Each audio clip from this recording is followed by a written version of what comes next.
And welcome back to Elsternwick Reserve as we about to commence the second quarter.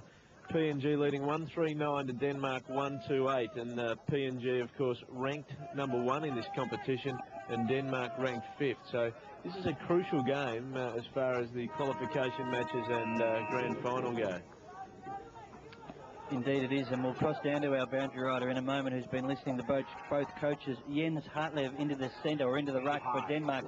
What was his name? The outer side of the ground, looking for a mark, can't do so. Cutting it off was Brinks, I think, for Denmark. Pumps it back in. A high mark here will certainly bring a goal. Well, not paid. He was able to take it on the chest. And an upset brewing here. I just think that the forwards for Denmark are working more effectively. Yes. And Rasmussen slots through his second. Denmark moved to 2-2-14. Now leading PNG 139, 1 minute into the second quarter. Thank Clinton for that, but we'll do the lines. Thank you from now on in. Certainly will there, Mark. And a mark to Mathias Denmark Ølgaard. at half forward. He's called Mathias Ølgaard. Okay. You wouldn't try to pronounce that. We'll go with that for correct. sure as they move forward, but PNG able to take the mark, and steadying the ship for PNG is number 19, Peter Melly, who was pretty prominent in the first quarter. He now kicks towards the wing position, and number 1 it is there, Walter, who's got an opportunity to get the ball out to a teammate who kicks forward, but a great smother off the boot from Denmark. And players going in pretty hard here as we expect in this contest. And an opportunity it is. I think there's a player down and behind the play there, number 1 it is, Walter. But as we look further afield, at half forward it is the captain, Maha. Back to do so again with numbers, and bang, that's a big body. That is Tanwari, who crashed through the pack. Didn't control the footy though, and Denmark with a chance again. They do hit hard, the PNG boys, and the clearing kick now comes from Stoggard into the middle of the ground. Mark taken defensively. Who gathers it in at handballs over to Gazawani. Gazawani, who's had plenty of possession so far in this match, gets it back to Mads Brinks, who snaps, but the PNG player able to tidy up and just chips in and takes the mark. Both half-back lines are playing, well, they're playing strong half-back lines. It's a bit of rebound footy. Winning in the middle is important, but to be able to carry it over half-forward, as Heinrich said, is the important part. That handball from Papua New Guinea into open space was dangerous. The kick off the ground is going to come off. He's taking the mark in the middle, and New Guinea with the football on the last line of defence. A goal here to Denmark would really hurt PNG. They've been doing all the attacking, but haven't been able to get a major as PNG now work it out of defence and kick towards the centre of the ground. But just stepping in nicely there was the Danish player in the black bike shorts that we'll pick up shortly. He kicks the centre forward and straight over the head of his leading teammate and into the arms of a PNG player. And now PNG bring it over towards the commentary side of the ground where we can get a good close look at the players. And have they got any options to kick to? Just the leading player there can't get in front or mark. And Denmark we won't be saying that. Elect another opportunity here to kick out from full back. They've gone the other side, and a great mark there taken by number 14, the captain Maha. Kicked 8 goals yesterday. Well, he should have a shot here. He's a big boy, isn't he? Have a look at him. The captain could show a bit of leadership. He and could run straight meters, through the man on the mark.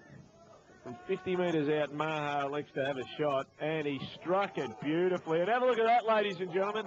The umpire did not move, just watched it sail straight over his head, and a lovely goal. 2-9-21. PNG to Denmark 2-2-14. 11 and a half minutes gone in the second quarter. That's firstborn. So and that's Crown Prince Frederik. Yep. And he is apparently involved with an Australian girl. Is that right? Yeah, Mary Donaldson. Mary Donaldson from Sydney. Don't know her. Nah, well, I'm so glad. Okay.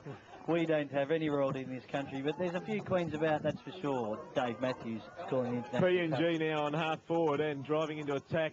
Good fly there, but just went with the one hand and floated down from the fence. And I think I got that right. I don't think turned away. But Denmark now. And it's Frederik Schulen, who we've seen play a prominent role in this game so far. He just kicks it down towards his half-forward line.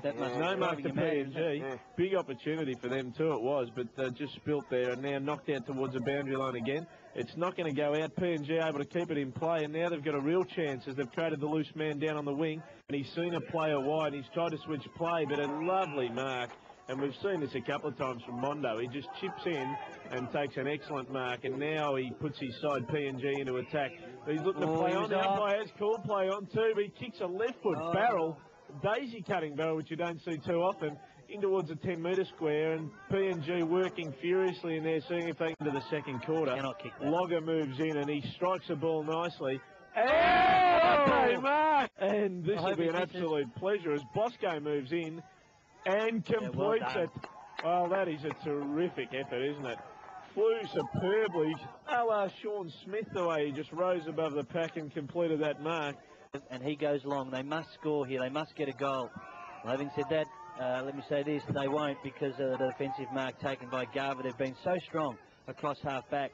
It's where they've tried to set up their attacks. They've actually done their job well. The fact that Papua New Guinea have had 12 shots at goal and have only kicked 3 is certainly not their fault.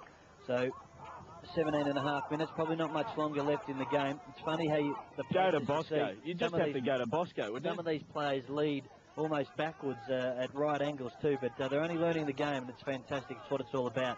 Back in the middle of the ground, you've got to get Ben down and pick it up there. That was Kim Madsen, who went with the foot instead of the hands. He hasn't been penalised though.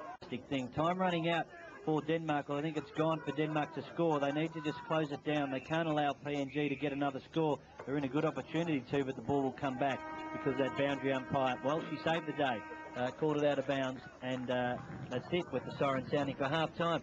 So Denmark had worked so hard for 1.5 quarters. Just let it go towards the end of that second half, and they'll trail as they go in at half-time. PNG 3-9-27, Denmark 2-2-14.